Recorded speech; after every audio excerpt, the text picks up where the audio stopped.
இது இந்த கருப்பன் சொல்லும் சிறுகதையும் அறிவுரையும் கூட. ஒரு ஊரில் மிகப்பெரிய வியாபாரி இருந்தார். அவருக்கு எதிர்பாராத ஒரு தொழிலின் மூலம் எதிர்பாராத லாபம் கிடைத்தது.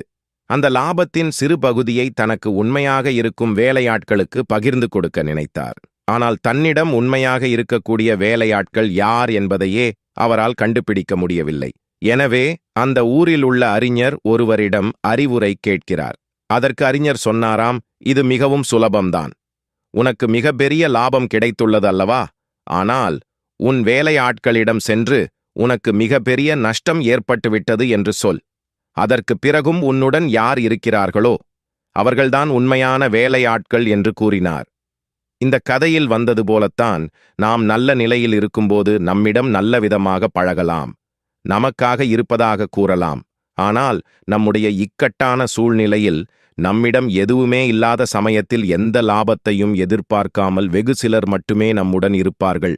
அப்படி நம்முடைய கஷ்ட காலத்தில் நம்முடன் கைகோர்த்து நிற்பவர்களே நமக்கு உண்மையாக இருக்கும் நம்முடைய நலன் விரும்பிகள் என்று அர்த்தம். அப்படிப்பட்டவர்களை எப்போதுமே மரியாதையோடு நடத்துங்கள். அவர்களை உங்களுடைய வாழ்க்கையிலிருந்து தொலைத்து விடாதீர்கள். இதை சரியாக புரிந்து நடந்து கொண்டால் வாழ்வில் வெற்றியும் மகிழ்ச்சியும் தானாகவே வந்து சேரும். முயற்சித்துப் பாருங்களேன் என் மக்கா.